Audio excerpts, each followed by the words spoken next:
We're going to be joined by an internet legend, a living legend. I said at the beginning of the day, the greatest physical specimen in the history of physical specimens.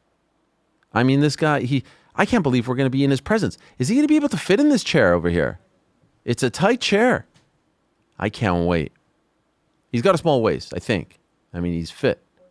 He's absolutely jacked. 4-time Mr. Universe champion, Mr. Universe Hall of Famer.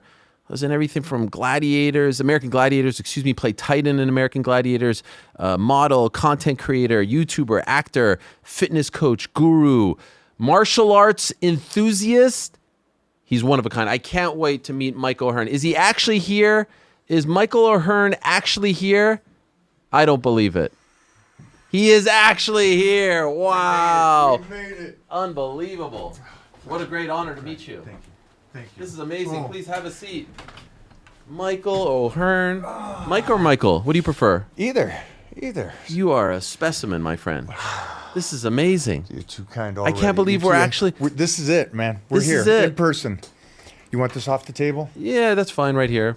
We're live right now, you know that. Awesome. Okay. Let's rock and roll, man. Let's do it. Are you comfortable? I'm good. You're good? I'm good. I was worried that you wouldn't be able to fit here because you're so big. You are something. You've been killing it. Oh, thank you. I appreciate it. But you've been killing it for a long time. You know, it's been nice to watch. As have you. My friend. I've been here since the dark ages. You know what's crazy about you? So we're here in LA. Yeah. We usually do the show in New York. We're here because the Netflix card on Saturday. And I've been trying to get like an LA feel to the show. So we're in this studio. We've got LA themed stuff. And I'm like, okay, I need more LA theme. You know, there used to be a lot of guys used to train here, not as much MMA, this and that.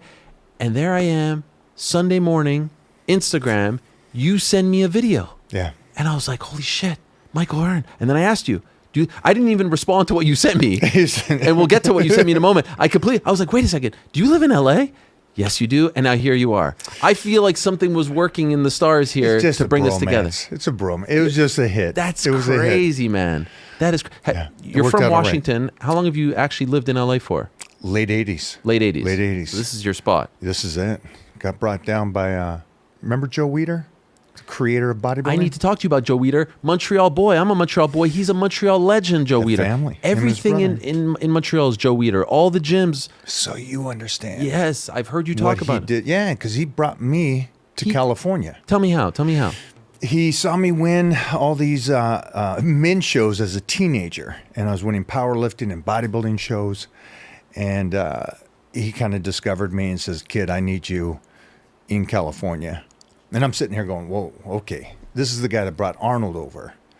So it's like, yeah. This is the guy. This is the guy. And so he called up my dad and said, hey, Pops, I need your son in California. I'll put him under contract. And I'm still a teenager at the time. Like how old? I was 19 at that time. Okay. He met me a year before that, but he flew me down. We did some shoots and stuff, and he goes, nah, this ain't working. I want you here. Really? And then... Why did he want you here? He felt like...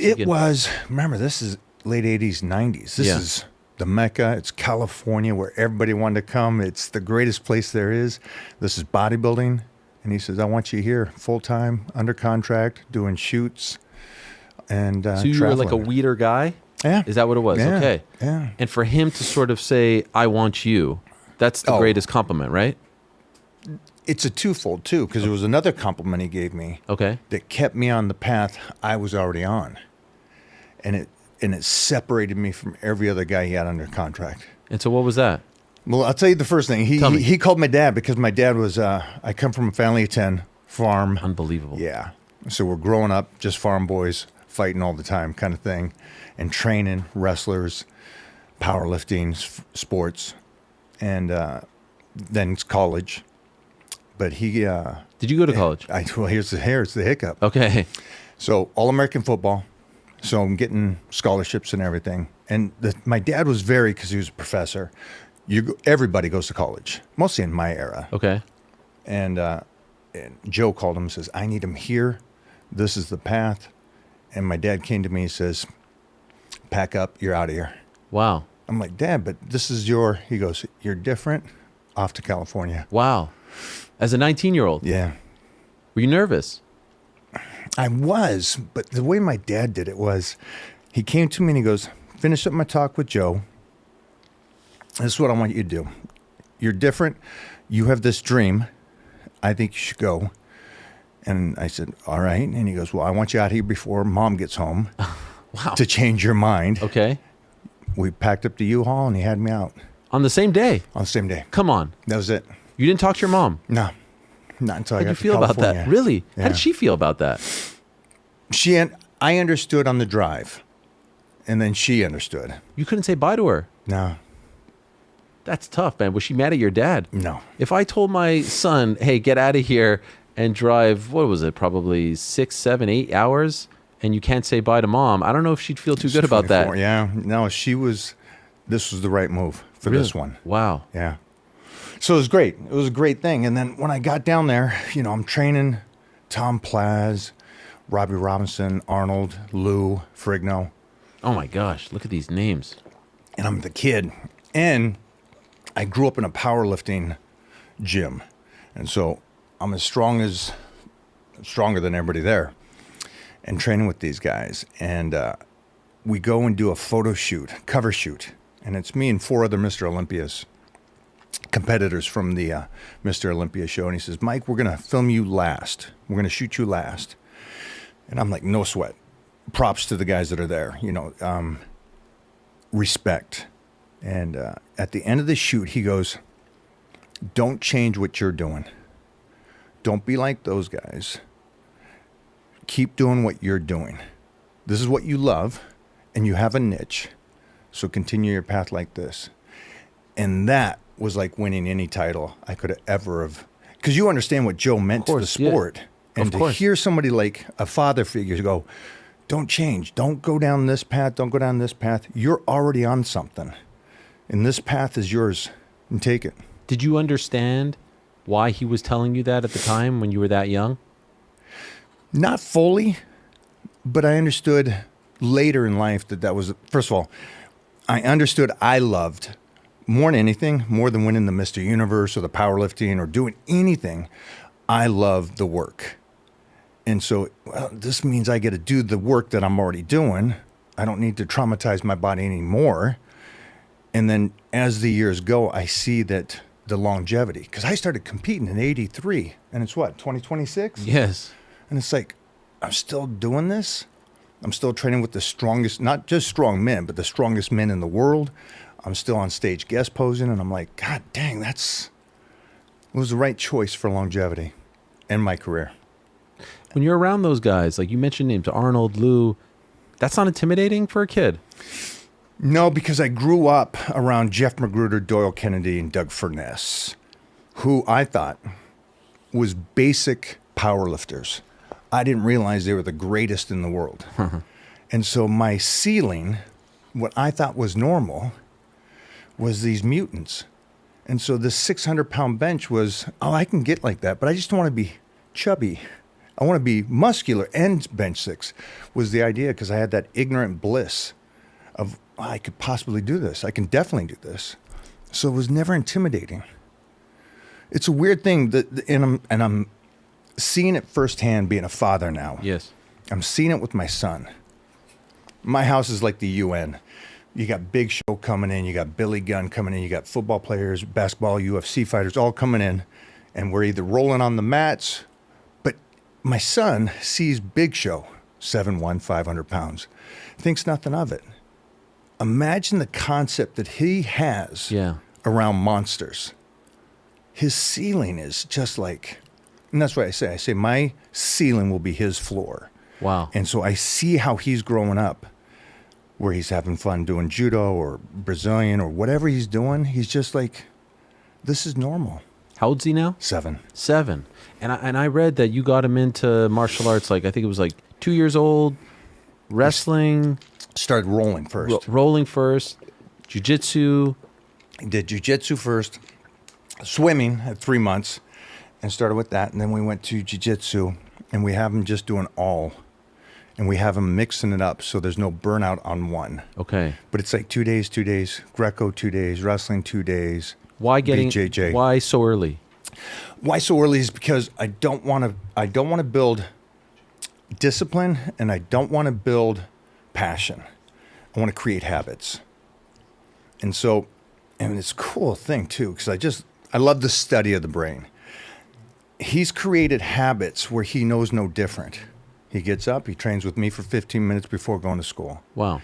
What do you have him do, by the way? Just curious. Like, what does train mean at that Connective age? tissue right now, because before puberty, it's connective tissue you want. Okay. So it's stabilizing. It's the smaller muscles to make sure his balance is good. Okay. It's all about just stabilizing. And then also nervous system, so the brain functions better. Wow. What do you do Which for that? is like just lifting. Lifting. Get the body going. Okay. Get the nervous system fired up. Which is amazing, because you're sitting there going, well, you're having him lift because you're Mr. Universe. Yeah. No, I'm not. I'm having him set up because they say that he's going to be 6'10". Serious? I'm like, God, that's a big. I don't need 6'10" for my kid, but I do need connective tissue, which is real man strength. You guys understand that, being in this industry of fighters. I always say that fighters have the best connective tissue, because you can take a 160-pound fighter, wrestler, and destroy a bodybuilder who's lifting more, because even if they're 260, because of connective tissue. Real man strength is connective tissue, Okay. density.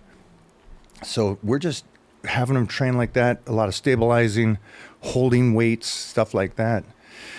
Goes to school, comes back, and he'll do 2 things a day. So it's either piano and judo, or it's taekwondo and BJJ. But he always gets up in the morning and goes, what's on the agenda today? I love that. And there's no father forcing, because I'm not involved with anything. It's all mom. What do you mean by that? I don't take him to anything. I don't go to the tournaments. I don't go to any of that. Why not? Because I don't want the bounce back of, Dad, you made me do this. And what we figured was, this is mom in his time. And what we're seeing, which is so cool, because it's almost like this little mutant, is that we're seeing that he comes home from whatever he does, and then he'll say, hey, Dad, I'd like to show you a hip toss that I learned today. And I'm like, all right. We go to the living room. We got it matted, and he shows me hip tosses. So he incorporates me after the fact. Okay. So it's his and mom time. And then when he gets home, if he wants to show me something, then we roll. Then I get involved.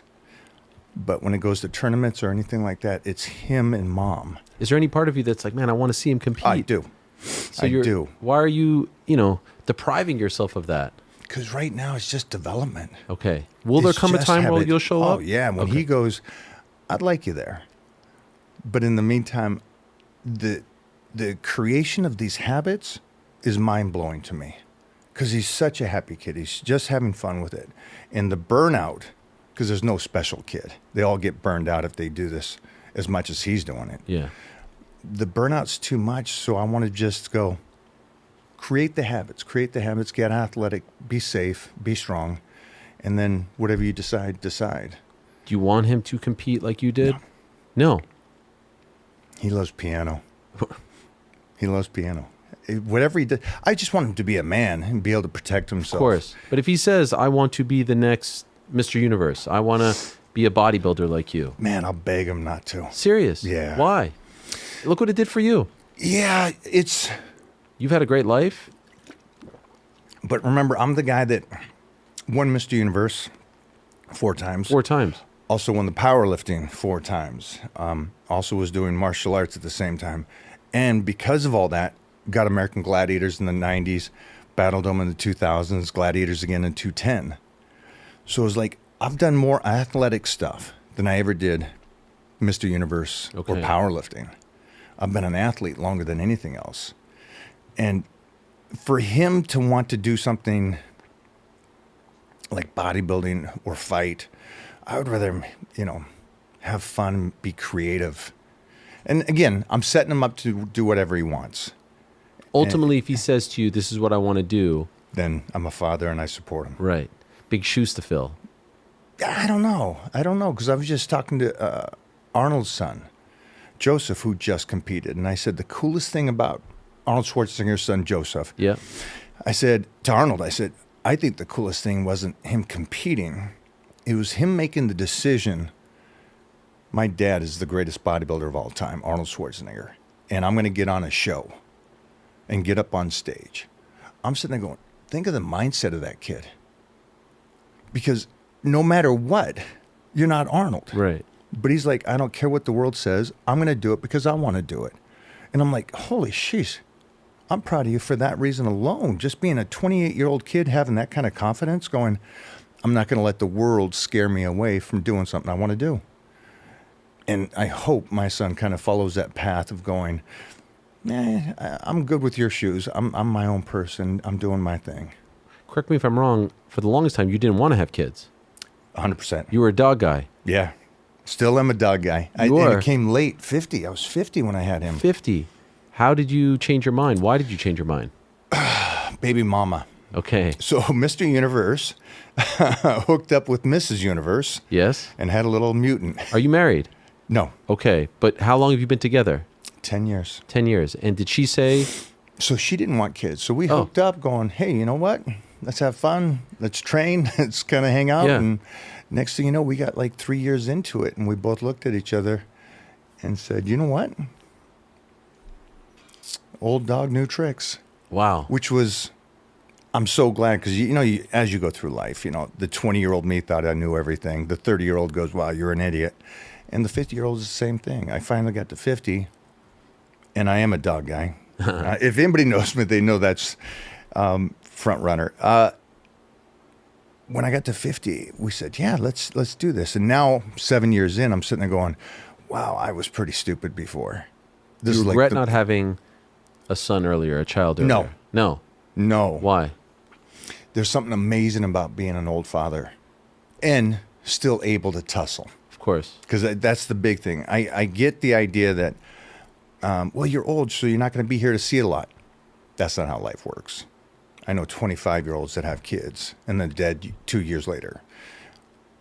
So I like the fact that I was mature enough and had my career long enough to where I get to go, wow, I get to spend so much quality time with him and raise him as a mature man, not as a young 25-year-old chasing dreams. So for me, it worked out better to do it now. Okay. Yeah, and having her, a woman that came from a communist country, made herself a success, and also being healthy, I couldn't have picked a better partner. In all those aspects, the age, your choice of the other person, she's an absolute savage. In what way? She's Eastern Bloc. Okay. And she came from a communist country, didn't speak the language. Russia? Romania during the Civil War, she escaped. Okay. Gets to New York and makes herself a success out there. And so she's a no bullshit kind of thing. It's like, you Americans are very weak. Come on, mentally strong. And so it's like, I got this woman raising my child. I'm like, I'm good. And, old school mentality. So I get so much of the fun where she's taking care of the hardcore fathering, the mothering, parenting stuff. Well, you just have one child. Just one. That's it. Mm-hmm. You don't want more. I would have, but again, we're seasoned. Yeah. We're seasoned. 57, man. Mm-hmm. That blows my mind. You are 57 years old and you look like this. Look at this. Look at that. Yeah. Golly. But see, here's the cool thing is like I'm around old school Robbie Robinson. Uh-huh. And if you guys know who Robbie Robinson is, just Google him. He's 80. And they'll say, he looks great for his age. Shut up. He looks great for a 20-year-old kid. Yeah. He's unreal. But that's kind of like, again, my belief on what's possible. And you had 10, there was 10 of you, right? 10 of us. 5 and 5 boys. Do they all look like you? Yeah. They're all like... Dad was a football player and martial artist. Mom was a martial artist. Did any of them go into bodybuilding, fitness, anything like that? They did young. But not... I competed against my just older brother as teenagers when we did powerlifting against each other. So they all did really well. My sister won Miss Seattle, Miss Washington. So the family was pretty... Do you think it's a genetic thing? Like, yeah, we were bred for it. We were bred for it. We had good genetics. And then out of everybody, I just had a absolute no-off switch where the consistency has kept me here. How old were you when you first started 8. lifting? 8. What were you doing between 0 and 8? Don't remember. Okay. Don't remember. Who introduces you to it? all the brothers, my dad set up the house where the boys were all downstairs, girls upstairs. Okay. The whole downstairs was bunk beds and then weights all the way across. Wow. And so you got 4 older brothers lifting. Well, I'm the youngest. I'm not stopping until you stop. You know, I'm gonna try to wrestle and beat everybody as we go. That was and it's a farm boy house, you know. So it's like we're up at dawn, taking care of the, you know, whatever we need to. Then we're working out, and I'm just following them. It was the greatest upbringing. Because my dad was also a teacher, and he loved to teach constantly. Okay. And so he was just like one of those guys that would do reverse psychology 24/7. Well, your bigger brother did this. You know, are you going to go and try that? Or no, you don't have to. Boom. You go do it. When you come to LA and then American Gladiators and you're Yeah. blowing up and whatnot, what is that life Quickly. like? 90s, you're the freaking man. What is that life like? I got into town, and then they had the tryouts over at USC, and it was 5,000 guys. And after 3 days of smashing, it was just down to me and 4 guys. And I win the spot. Me and one other guy. And I'm sitting there going, oh, this is 1 week, 2 weeks into LA. Wow. I already got covers of the magazine. Yeah, it was pretty crazy. But it was like, you know how you're nervous about things, but you kind of go, no matter what, this is going to work out. And that's how I felt. How did you handle it, though? All that fame, all that attention. You can't walk down the street. I know we're in LA and there's a lot of, you know, but you walk down the street, everyone's looking at you. How did you, how was the ego? How was the mind? Did you deal with it well? There was probably a time that young kid started believing his own hype. Yeah. And then got checked. Who checked you? I think it was just the reality of my brothers and stuff talking to me. And I was like, you're right. I'm still that farm boy, stay cool. And so everything happened so quickly because I was already a teenager in the magazines. I mean, like social media today, that's the one thing that hurts me is that there's no grit. You can get famous off of just a little personality, not really fighting through it. Any kind of delayed gratification. And so I had to win as a teenager to get in the magazines. I had to win and be good at something to get the prize.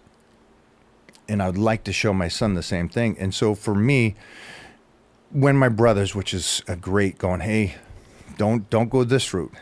Stay here. Stay who you are. Stay grounded. It was like, it's the best advice I can get. That plus Joe Weider around me. And then also being around the greatest. Remember, you're right. You know, Arnold's talking to me. And the one cool thing is I grew up with dyslexia. Okay. And people would think, oh, that's a crutch. It's the greatest gift I ever had. Why? Because it made me shut my mouth and listen. I listened to understand. I didn't listen to respond.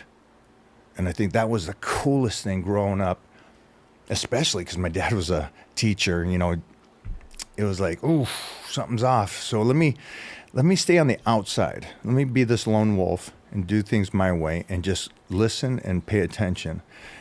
And that trait helped me because Tom Plaz or Lou Ferrigno or whoever I was training with, yes, I was winning shows and I was already Mr. Universe, but it was like, these guys have something.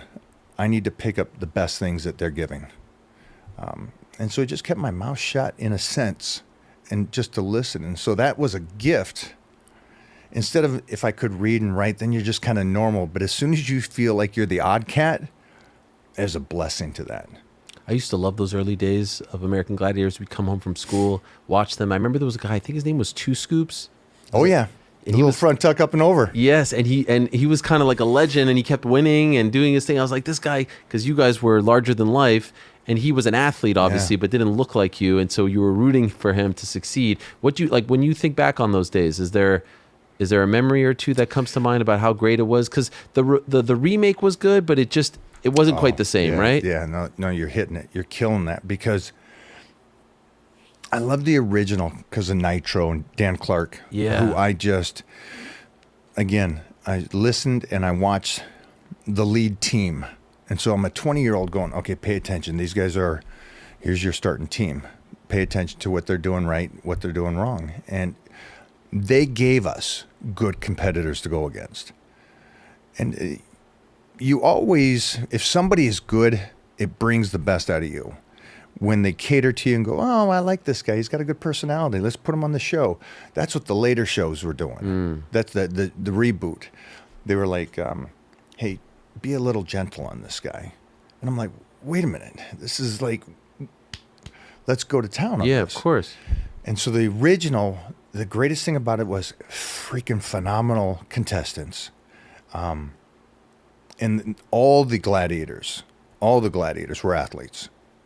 They weren't visually just how they looked. They were athletes. Love that. That was cool. Okay. So it was cool to be in a locker room like that. And then I hit a show called Battle Dome, Remember which it. was Terry Cruz's first TV yeah. show. And it was cool, too, because Terry played ball. I was a grappler and judo. And it was some good athletes. And again, leash off. We got to smash the contestants, and they got good contestants. We had a lot of D1 athletes. We had some ex-Olympians. It was great. And that makes a great show. And I think that's what was so great about the original is David versus Goliath. In the reboot, were you with Gina Carano? Yeah.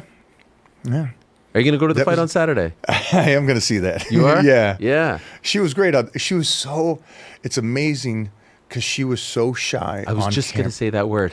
So she's not used to being like menacing and beating people up, right? She was kind of a little wide-eyed and to herself Then and shy. she was very shy on camera. She was so shy, and she'll tell you this, that the first season, they didn't do a lot of interviews and to get her to talk and stuff. It was very, when you feel comfortable, do your thing. Okay. When you don't worry about it.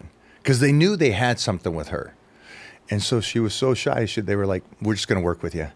And then she just continued to stay in front of it and just exploded. And Terry, if you guys don't know, Terry Crews is the same guy today as he was when I first met him in late 90s.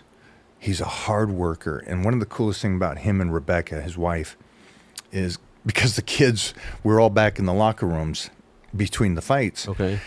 And there was a time, Terry, I'm going to tell this story.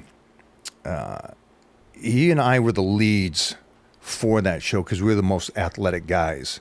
And so any hard games, they put me and Terry in. Okay. But he had a bone spur, and he's like, is what it is. And it's pretty bad, and it was in the shoulder. And he's like, it is what it is. After the season, I'll get it fixed and stuff. And until then, because we learned early, you can't say nothing on a TV show because they'll replace you like that. So you just keep your mouth shut. You do your work. You fight. And then you go home. How you feeling? Great. Yeah. You know, you're walking out with a sprained ankle. He's like, say nothing. Yeah. And so Terry Crews was one of those guys that works his ass off, sincerely sincere, and just a good human, and still friends today. And I love to see his career where it is today because he's just a monster in the man, society, yeah. and he's just a good human. And then Gina, through the roof. In the early 90s, do you remember when Vince McMahon tried to launch IBF? Did you have talks with him about that? I didn't. Okay. I didn't, but I did meet and sit down with Vince early 90s. How'd that go? It went great. Was it for that? Oh, no. Shane McMahon flew me out and goes, we want you for wrestling. Oh, really? We want you WWE. Oh, Okay. yeah, because I was killing on Gladiators. I was all over the covers. Yeah. And they knew about the martial arts and the judo and stuff. And so they flew out. Shane McMahon flew out and says, I'm bringing you out. So I went out to headquarters. In Connecticut? Yeah. Okay. And sat in those big office with the cowhide chairs. Yeah. And Vince came in. We talked about character and development and everything. And then he says, this is it. We're doing this. Set me down to wardrobe. We moved. And then the problem was WWE, I'm already got Gladiators. Yeah. And so then they were trying to negotiate how to work this out. And it fell apart. Wow. So stayed with Gladiators. Were you disappointed? Like, were you into it? Did you want to do it? Oh, yeah, because it's fun. Yeah. Wrestling is absolutely fun. And again, you got to be an athlete to do it. And so it was crazy fun. But it just didn't work out at the time. And again, I'm traveling. Back then, you're traveling so much. So everything wouldn't have worked out where if I can do Gladiators, I got my season. I can still bodybuild. I can still powerlift. I can still do whatever else. I can still go castings and do movies and TV shows. So it worked out best I'm sure for me. he loved you. Oh, he did. You are like the exact prototype of what he... It worked out so well that 7 years later, they came back again. Oh. But then I had Battle Dome. Shut it down again. Okay, so things work out the way they do. It's not bad. I got a TV show still, you know, so it's a give and take. And then I got to do some fun stuff because we teamed up, Battle Dome teamed up with WCW. Oh, yes. Right? I remember this. Yeah, in the 2000s. And so we went over there and bashed against those guys, Goldberg and Ric Flair, and so Kevin Nash and Hulk Hogan. So it was great to get in the ring with those guys and play around. I'm surprised that for IBF he didn't reach out to you. Is that not your thing? You remember when he did the International Bodybuilding Federation or something? He was going more for the big guys where I was Mr. Universe. Okay. And I always wanted Mr. Universe over the Olympia. Okay. Because... Can you tell the people what's the difference? Yeah, the difference to me is I don't believe bodybuilding is a sport. I think it's an art show. Okay. And I think it's just a person's choice, subjective. Do you want to look like this or do you want to look like this? And the one thing I always wanted to look like is something like Steve Reeves. I wanted to look muscular, but I wanted to look athletic and pleasing to the masses. I never wanted to be, because I'm already a big guy, I didn't want to be a monster.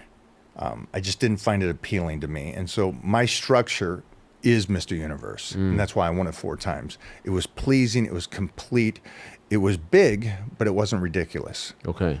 And that's why I stayed there. And that's what I wanted. And that was the goal. I never wanted to go further. True or false? You've never taken PEDs. Well, that's already over with. What does that mean? That's not a debate no more. What is it? What does that mean? It was a debate before I had a kid. Okay. Now they see and they go, oh, there's genetics. Okay. So by 13, 14, I was already winning bodybuilding shows and powerlifting. By 15, I was 280. And my son is further ahead than that. At 7, he looks like a mutant. So. Does it annoy you? No, I love it. Come on. Why would you want to be called natural? You would want to be called out. No, because I'm a huge person in person. But you do this on your own. You take no shortcuts. It's again. You've never taken. It has nothing to do with them.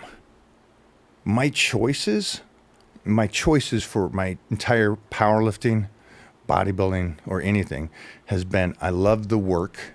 I don't mind doing it. I don't mind dieting all year. And I want to do that. And I knew my career would have been over in the late 80s, 90s if I'd followed the path. Is that what he meant by the path? Yeah, the path was, Okay. And that's why Weider said, he said, don't talk about it. And I never talked about it. But that's the path. You destroy yourself as a youngster, you're not going to be here as an adult. My years. I find it amazing only because we've been programmed to think that people who look like you are on something. Well, it's worse than even me because I'm a 265-pound man. Yeah. I can understand people going, but when you start saying like Ryan Reynolds at 185 is on it for Blade. Sure. It's like, okay, you guys have completely lost your minds because you've been around this long enough that you've seen guys. Yeah. First of all, UFC fighters. There's some freaky physiques. Those guys in no world train like a bodybuilder. Right. They're running, they're training 4 times a day in different styles and everything. They shouldn't have that type of physique, but they do. That's the reality of life. There's just some mutants walking the streets. And that's the one thing that people go, no. If you're decent looking, you're on something. Got it. It's like, oh, wow. You guys are shutting yourselves down. You're not hurting anybody else. But as soon as you shut yourself down and put a ceiling on it, like, you can't get there. It's like, all right, cool. That's you, not me. Can you spot someone? Can you tell? No, I can't. You can't? No, because I just know there's too much genetic gifts. Yeah. And then there's people There's no telltale signs if you're in the business? Like the monsters, yeah. Sure. I mean, there's the obvious ones, right? But you can't tell. But here's the problem. Yeah. The guys that talk about it Yeah. or say that I am, you ever seen them? Meaning what? You have. Yeah, yeah. But they're decades younger than me and they're already destroyed and they're already broken. So you got the guys that are saying it, but they're destroyed.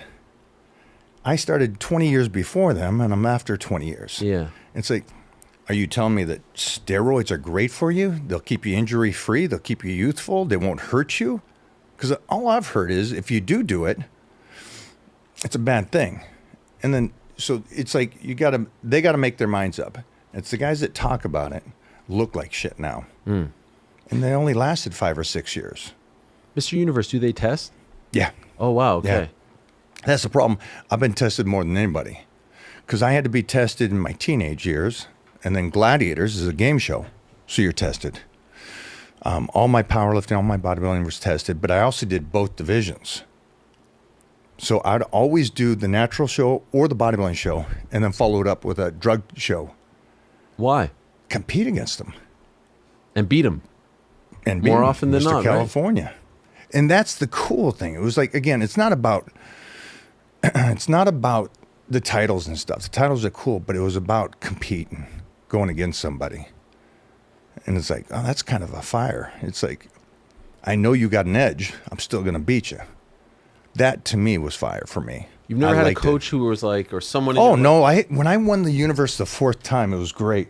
I won the universe the 4th time, and it was the best I ever looked. And the judges all come up. Holy shit! Amazing, amazing. Put on another 30 pounds, and you're going into the Olympia. And I'm like, thank you, man. That sounds great. Turn away and go, you're an idiot. It's just the dumbest thing in the world. Why? Because I was winning everything. Yeah. What do you Plus, I was doing other stuff. Right. Where these guys were full-time bodybuilders. I was Mr. Universe, powerlifting champion, doing TV shows. Why would I fuck it up? Because the one doesn't go with the others. Yeah. If I just go on bodybuilding, then I just become this big mutant. And I lose everything else. And I'm like, a title over my life? And I was also with the greatest lifters, the brightest guys. And I could see the fall. Getting good. And then the fall. And I'm like, that's the crazy thing. I love the fact that I am today as strong as when I won powerlifting meets in the 80s. And there's like no human kept that kind of strength. No. And so it's like, God dang, I'm pretty lucky. I'm pretty lucky. No serious injuries? No injuries. Never like tore a bicep, a pec, or something like that? Why would that be? I don't know. What do steroids do? They don't develop connective tissue. No. They don't do bone density. It builds muscle. Now you got this strong-ass muscle and these weak connective tissue. Because muscle goes quick. You can build muscle real quick. Now you got this off-center. You got this incredible strength of muscle, and the tendons are weak. But you keep lifting heavier and heavier. Snap, snap, Snaps. snap. What about supplements, things like that? You take that? Oh, yeah, 100%. Like on a and daily... I love peptides. I work with a company, and I love peptides because peptides is a fancy word for amino acids. Okay, not a PED. No, just amino acids. Okay. It's a line of amino acids. So on a day-to-day basis, like how many supplements, what kind of supplements are you taking? I take a lot. Multivitamins, C's, D's. You take peptides. the creatine now? Everyone loves the creatine. I do more creatine than most. Okay, I would imagine. Yeah, because it also helps the brain. Yes. And so heard it's that. like, again, there's a second level to it. Do I do it for lifting and stuff? Nah, at this stage, I'm doing it more for recovery and for the brain. Creatine's a go. Everybody, get out there. Start creatine. Okay. Do your research. Start creatine.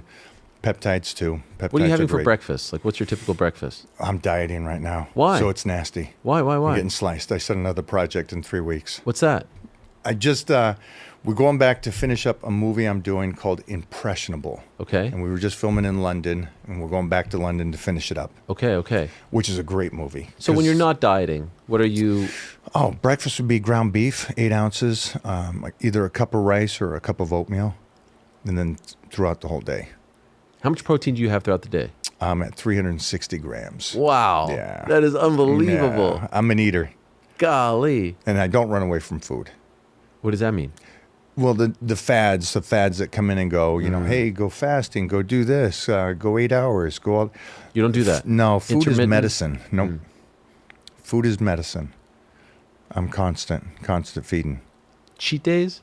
I do have high days. Yeah? I call them high days to spike the metabolism. Also helps the mind. What's the thing? What's the worst thing that you'll eat? God, it's not. I'm so lame. Come on, please don't tell me it's like overnight oats or something. It's like a pound of fruit. That's it? That's it. Stop, That's man. how lame I am. You'll never have like a slice of pizza? No. Serious? Nah.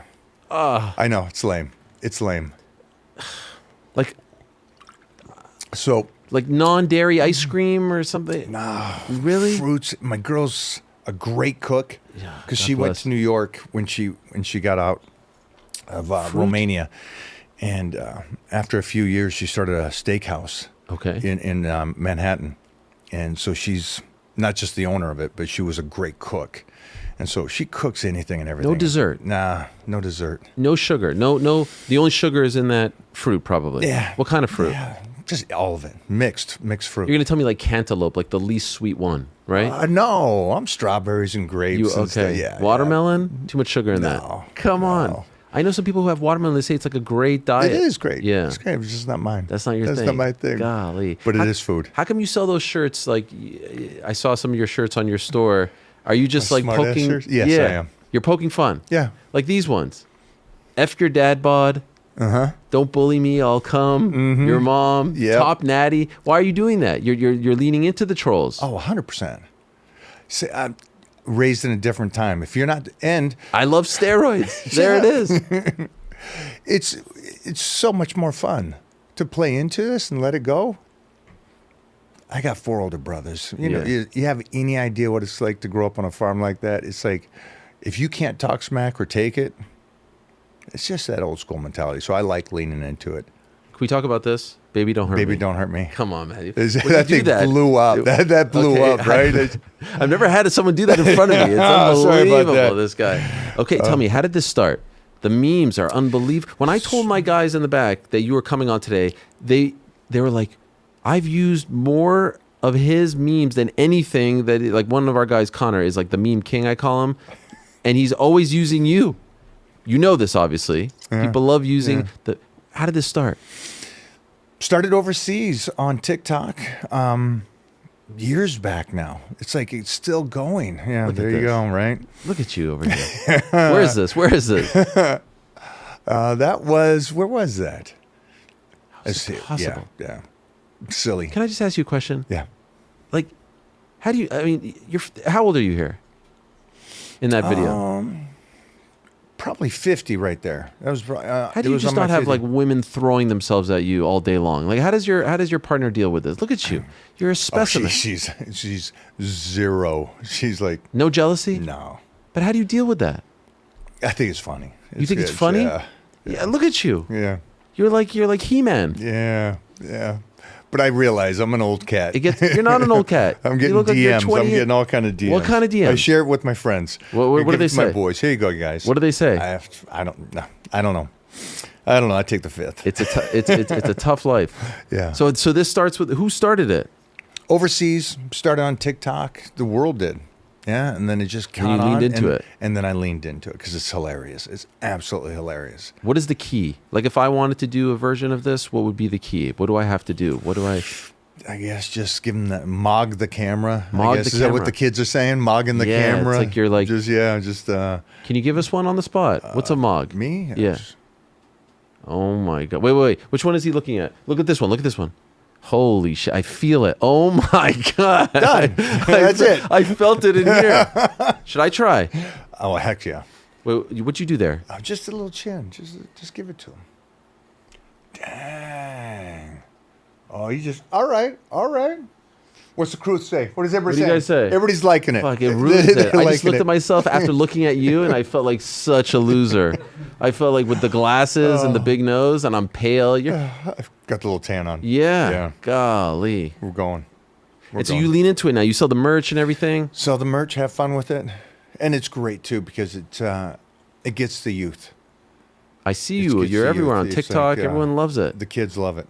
They laugh their ass off. And if you can't laugh at yourself, who can you laugh at? That's So what I like about that's you. I it. feel like there's a little bit of self-deprecation there. You're not taking yourself too seriously, even though you look like someone who would take themselves seriously, right? Yeah, I guess you would. Yeah. That's a new age thing. Yeah. Not us. You've kind I've of lived already. long enough. Yeah. I've lived long enough to know better.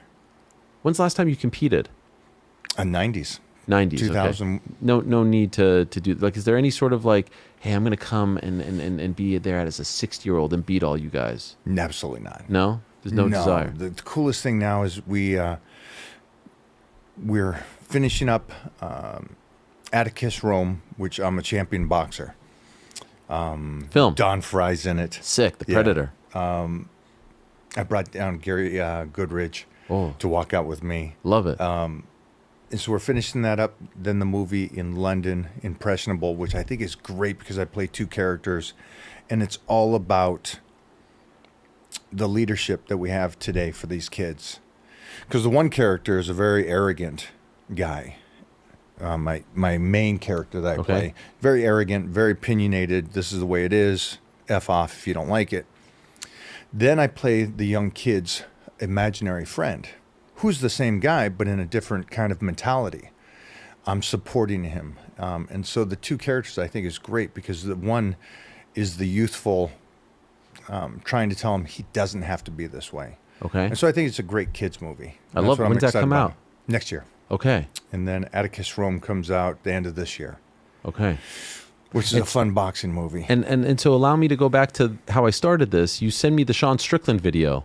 Yes. That's how this all started. That's how I messaged you. Him talking about gratitude and about, being the bad guy who wants to be the good guy. Why did that strike a chord? Because I think that's most people.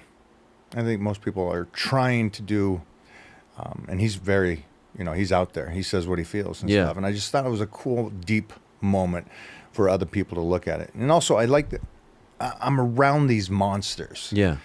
And you'll find, and you know this, and everybody here knows, is those monsters are the nicest guys. Agreed. And I think the world doesn't realize that. And so you don't need to be this tough guy 24/7. And I thought when I saw that, I was like, there you go. That's the guy, but that's the hurt kid and everything coming out. And that's why I like that. And that's why I messaged you that day. Do you train now? Do I? Yeah. What do you do? Yeah, Jiu-Jitsu. Okay. Which is the coolest thing. Josh Barnett.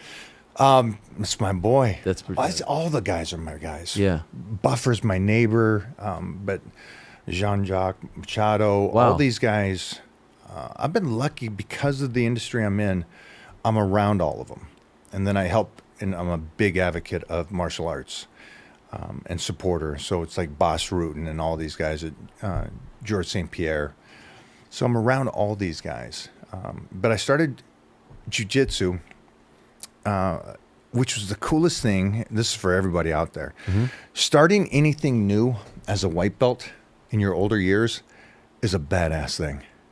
Because when you become good at something, like the powerlifting or bodybuilding, or I was a judo guy, and there's such small, minute changes after you're good. But going back to white belt, the leaps and jumps, and starting fresh with something is amazing. How old are you when you start, when you're a white belt? 2 years ago now. 2 years. Look at you here. Yeah. Working with some great guys. What prompted you to do this? Made the promise to my son. I said, you start, I start. Wow. So I'm in with you. I love that. So we can kind of grow together. So we kind of are, again, I'm there sometimes when he's there. But the coolest thing about it is that, again, starting for anybody that's lived a life, and they're like, well, I'm kind of done. Start something new. I don't care what it is. But, but BJJ for me was so cool and so frustrating. And I love frustration. I do. I absolutely No one love says it. that. Oh, it's the coolest thing in the world to be completely frustrated with something and going, I suck at this. Let me get better at this game. And also, Alicio Silva teaches me, and he's like, we're only working you off the back because I'm a grappler, and so the top game or standing game is my judo. He just off the back. That's frustrating, and I love to be frustrated and try to learn something. Is it always just gi? Stretches. Gi training or no gi as well? I try to go no gi. Yeah. But no, mostly gi. Gi is tough. Yeah, it is. Are you still a white belt? Yeah. Okay. I'm not letting them give me anything. You don't want it? No, they keep coming up, and I'm like, we're good. We're good. I think the judo is very interesting. I've often said that I think judo is actually the best base that you can have going into MMA. And I know people say wrestling, and wrestling, of course, but there's not enough judokas. And you see the ones who did have success, Ronda obviously being one of the top ones, Kayla Harrison. You see, I actually think it's more impactful than being a jiu-jitsu practitioner. We've seen so many great jiu-jitsu practitioners come to MMA and not be able to figure out the standing, how to get the opponent down. In judo, you have that. You have the ability to take the opponent down and submit them as well. I'd love to see more judokas come over. And so for you to have that base, I think is very, very interesting. I think me starting so young in judo, I guarantee it helped me with powerlifting, but it really established me on, like, Gladiators. I never lost. Gladiators, Battle Dome, Gladiators again. I never lost. And it was all because of the hip. It was never like a work, as they say in wrestling. It was all legit. Yeah, Gladiators. Yeah, Gladiators. It wasn't scripted. No, it was all real. But the hips that set me up better than my football or anything like that.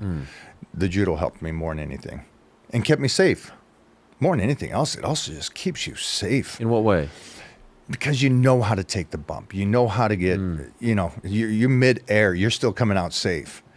Where it's amazing that most people can't fall without throwing out their collarbones or their elbows or break the wrist. It's like, yeah, so it saved me. It saved me for career. I saw you with Billy Gunn. He looks incredible. Sick. How old is he? 62. 62, and he looks like that. How crazy is that? That is unbelievable. So you train with him? Yeah, Man, that's my guy. 62. Badass Billy Gunn. Same kind of mindset. Look at this guy right here. Can't believe that's it. not even a good shot of him. And you've been around some of these guys. He's just you walk into a room, he's just a mutant. He's 6'6" and 280 pounds.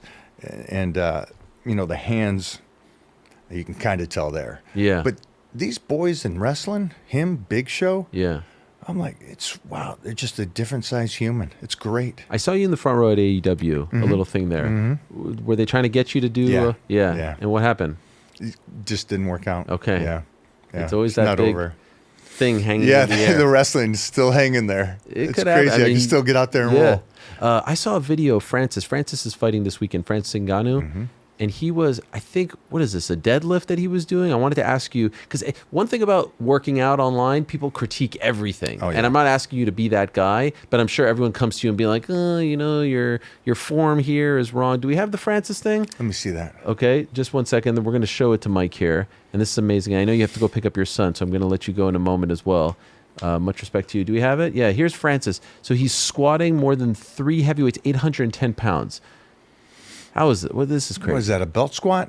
Yeah, it's a belt squat. What is that? Is that impressive or not to you? He's impressive to me, but it's a belt squat. So what does the belt squat mean? What does that mean? They're taking the pressure off the spine. Okay. I'd rather them get under the bar itself. And actually just because drive it up? Like, why would he be doing that? They want to just work explosion, put some weight on the legs without putting pressure on the back, which, again, when you start running away from spinal pressure, you're actually weakening the body. You're not strengthening it. Okay. Your body gets stronger. Your whole body gets stronger with pressure, not lighter weights, yes. all this stuff. It's the science behind it. Do you do belt squats? No. You'll do the bar. I do the bar. And how much do you do? 600. 600 reps. Fun stuff. You ever see Tony Ferguson work out? I haven't. Do you know who Tony Ferguson is? Yeah, of course I do. He has a very unconventional style of working out. Let me see that. Let's show this. So he does this stuff. Again. What do you think of this? I like it for him. See, here's the cool thing about this, is that it's an odd position, odd way, an odd thing. And I think, and this is the difference between bodybuilding and this stuff, you should train in all ranges like this. Oh. I know that's odd, but they train so precise, right? Yeah. Is a fight precise? No. It gets ugly. Yeah. Look at this on the ball. Yeah. See, I like this. Core strength? Connective tissue. Okay. The smaller muscles that are holding the whole body together. It's just this I like. I'd do both. Yeah. I would do both. I'd still do the compound movements and I'd go to this. But I think more people need to understand the whole bodybuilding training isn't good. You know, If the you're trying perfect to- form, the yeah. frigid, it's irrelevant, I think. For longevity, I think this is much better. There's a fighter named Atiba Gautier. He fought on Saturday. He says he hardly works out, and he just has an incredible physique. Look at this guy's physique. Okay, that's what I'm talking about.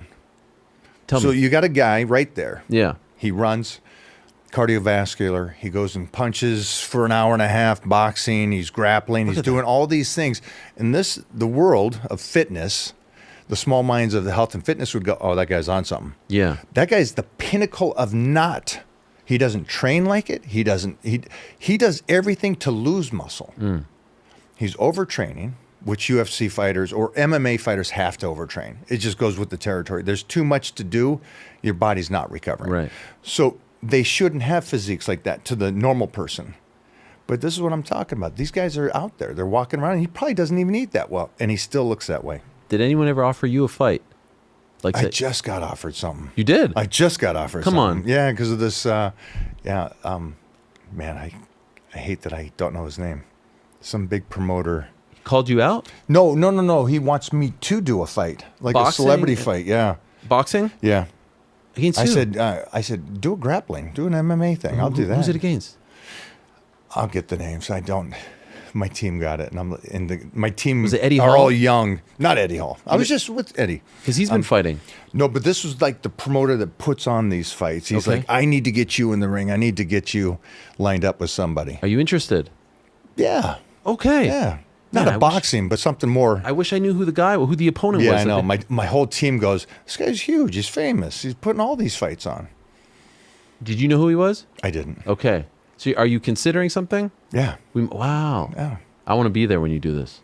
That would be incredible. But I don't want to do boxing. I want to do like a, What do you want to do? Like grappling? yeah, the whole thing. Okay. Yeah, MMA. yeah. Pujanowski. Was it him? Oh, so- Marius? No. Again, promoter. Promoter, Not yeah. a fighter. No, I know, but like who were they offering for you to They compete didn't against? offer it. They offered money. That's it. Yeah, they go, we need to do this. We'll make it worth your while. We're How talking was this the kind money? of Did figure. they get to that point? Nice? Yeah, it was nice. It was nice? It was nice. So worth considering. Yeah, definitely. And I like it. It's like, get in and get tussle. My I like life's a fighting. little bit crazy here, but I'm going to the gym more. I work with someone 2 to 3 times a week. I'm trying. You know, I'm not you. You don't like dad bods? I don't like dad bods. I'm going to get you one of the shirts. I'm 43. I want to be fit and healthy for my kids as well. They were mocking me on the show because I was showing them my squats. Oh, let me see this, guys. Okay, guys. Please, let me see Look. the squat. How's the form? This is from last week. What'd you think? There's another shot here. They told me to stick the butt out, and they. Yeah. I'm not holding anything, but I'm telling. Look. Here's the squat. Here it is. Oh, boy. Here it is. It's going to be a knee bend, isn't What was it? that? What was that? Oh boy. It's going to be a knee bend. What about? Yeah, it's a knee bend. Come on. What was it? I thought the butt. You're supposed to close the door with the. No. Kick the ass out. Kick the ass out. Kick the ass out. Look. The first thing you do is bend the knees. Look at that. Is that wrong? Yeah. Fuck. You know. It's a whole body unit. Ass back. the butt- Ass back. Oh, my Shins upright. So should the knees never bend? Or It's a moderate for a power squat. Damn. Front squat, your knee's going to go forward. And that will mess up my knees. Yeah. Because you're putting all that pressure right there. So it's almost like the butt comes out and then you go down. Yeah. I know. This is like getting. I'm here with you now. This So is we're like gonna getting painting tips from Picasso. we're gonna keep you healthy. And when you hit 50, you're gonna look better than you are now. I just want to make sure. So is it? Wait, here we go. So Stick the ass back. look at that. Keep going. Ass back more. Open the legs. Knees open. Look at that. Come on. And then pop it. Pop it up. There you go. Bam. Not bad. That's I bad. felt it in my butt. I felt that like. Well, can we edit that? Can we edit that with a smile afterwards? I felt that Mike, in my butt. I felt. Where's Rampage when we need him? Stop it, Mike. Come on, Mike. I felt it. Lower back. Strengthen. Glutes and hams. How many Glutes, hams, how many lower back. push-ups a day? None. 0? Nah, mileage. What does that mean? Mileage. You got to pick and choose. There's things to strengthen it, and then there's mileage. Okay. And so the concept of I do 1,000 push-ups every day or 100 push-ups. Nonsense. That's mileage on the joints without pressure to the body. Wow. So one short term Yeah. sounds good, feels good. It's Yeah. like the guy that fasts. Hey, I feel really great. Right. Yeah, but you continue those patterns. Now his ligaments are beat, didn't strengthen them. So you always got to go the one way. Are you the greatest of all time? For I said- keeping and strength and power and a physique, nobody's ever done it. Hell yeah. Yeah. I was like, I didn't want you to give me like a humble answer. You're the greatest. I say greatest specimen of all time. Greatest body we've ever seen. I thank you. Thank you. I'll take that. You're the man. I told you I'd let you out at 12:15 to go get your son. Are we good? This I'm has going to been- go get the little one. This has been such an honor. Thank you for doing this. And you moved things around for us. I really appreciate you doing that. So great. I'm so thankful that you sent me that DM on Sunday morning. It worked out all right. Amazing. Please, continued success. Thanks. Much love to your family, your partner, your son. I love everything that you're about, everything that you preach. And yeah, keep being a great dad and a great person. It was so great to have you here. Thanks, brother. Thank you Thanks so for making much. it happen. Absolutely. Thank you. I spoke to Nate Diaz right before I was talking to him on Sunday, and we've been building up that conversation. Here is my conversation with Nate Diaz from Sunday, and then we'll be back with Nikisa Badarian. Stick around for this. It's Vintage Diaz. Thanks for watching this video. Before you go, if you haven't already, hit that subscribe button for us. Also, give us a thumbs up, leave a nice comment. These things go a long way. And while you're here, do check out the rest of the channel. We've got live shows and full interviews, clips, and a whole lot more. We're doing big things here, and we appreciate your support very much.